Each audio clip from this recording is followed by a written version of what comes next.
नमस्कार दोस्तों, लोक सेवा परीक्षा यूट्यूब चैनल में आप सभी का स्वागत है। और आज हम शुरू कर रहे हैं संविधान और राज्य व्यवस्था की सीरीज़।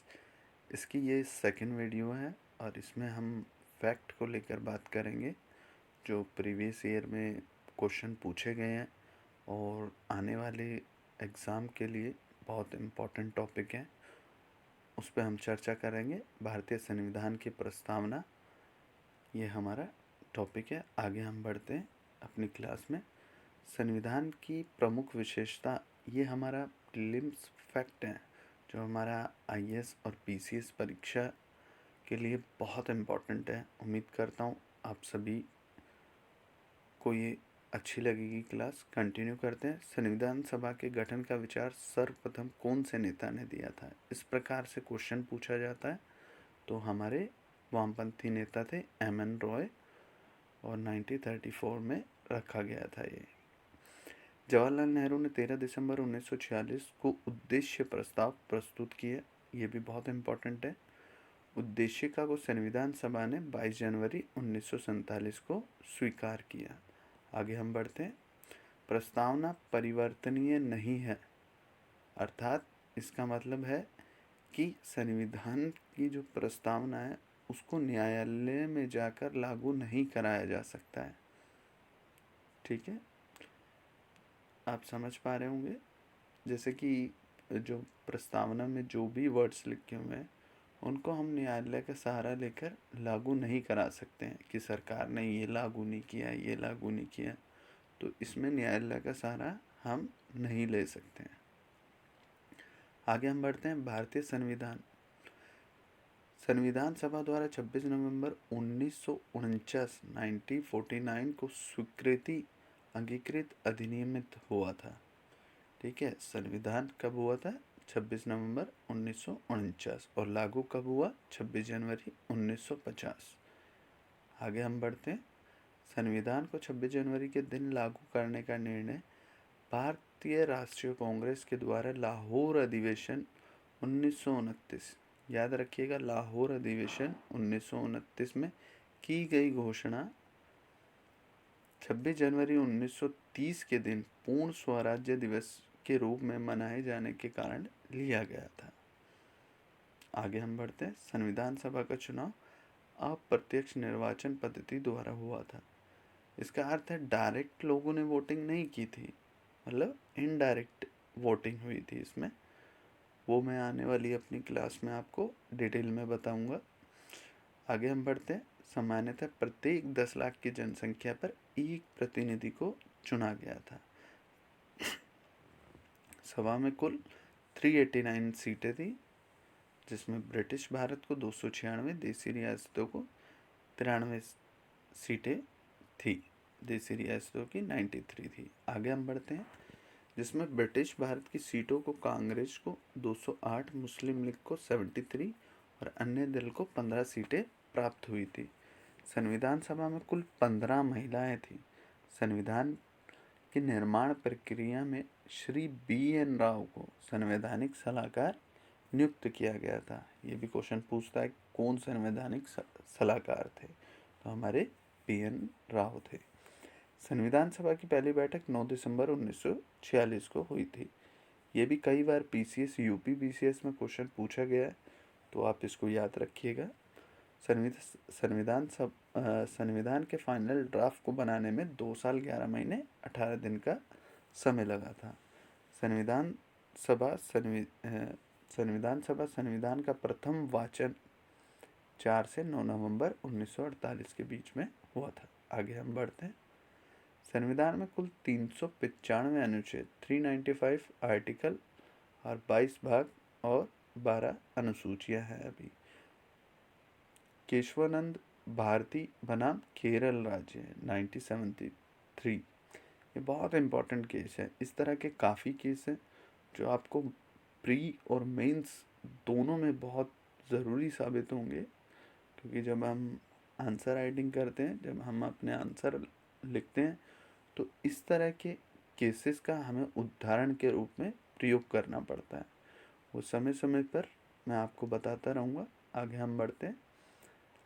इसमें हमारे न्यायाधीशों ने माना कि उद्देशिका संविधान का अंग है, अतः उद्देशिका में संशोधन किया जा सकता है, परंतु आधारभूत ढांचे का जो सिद्धांत दिया गया था उसके आधार पर ही किया जा सकता है। मतलब जो संविधान की प्रस्तावना है उसके आधारभूत जो ढांचा है उससे कोई छेड़छाड़ नहीं की जाएगी, उस आधार पे हम संशोधन कर सकते हैं। मतलब और ये भी कहा गया कि संविधान की प्रस्तावना को हम व्याख्या के रूप में यूज़ कर सकते हैं। ठीक है, आगे हम बढ़ते हैं। उद्देशिका में केवल 42वें संविधान संशोधन अधिनियम 1976 द्वारा 3 शब्द जोड़े गए थे। समाजवादी, पंथनिरपेक्ष, अखंडता जोड़े गए थे। आगे हम बढ़ते हैं। 26 नवंबर भारत में संविधान दिवस के रूप में मनाया जाता है। इसकी शुरुआत 2015 से हुई थी। 2015 से शुरू हुई थी क्योंकि 2015 में डॉक्टर भीमराव अंबेडकर के 125वें जन्म वर्ष के रूप में मनाया गया था। ठीक है, इन्हीं की याद में संविधान दिवस के रूप में मनाया गया। 22 जुलाई 1947 को राष्ट्रीय ध्वज तिरंगा को एक्सेप्ट किया गया था और 24 जनवरी 1950 को राष्ट्रीय गान जनगण मन और राष्ट्रीय गीत वंदे मातरम को एक्सेप्ट किया था। आगे हम बढ़ते हैं। संविधान निर्माण से संबंधित कार्य समितियाँ, ये बहुत ज़रूरी है और ये कई बार क्वेश्चनों में पूछा गया है। इसमें आपको मैचिंग भी पूछ लेगा या तरह तरह से क्वेश्चन पूछ लेगा, जैसे 1 2 3 इनमें से कौन सा ठीक है, 1 2 ठीक है, 1 2 3 ठीक है या सभी ठीक है, इस टाइप के जो क्वेश्चन आते हैं। आगे मैं क्वेश्चन की प्रैक्टिस भी आपको कराता रहूँगा। तो इसमें है संघ शक्ति समिति के अध्यक्ष कौन थे? जवाहरलाल नेहरू। संघीय संविधान समिति जवाहरलाल नेहरू। प्रांतीय संविधान समिति सरदार वल्लभ भाई पटेल। प्रारूप समिति डॉक्टर BR अम्बेडकर।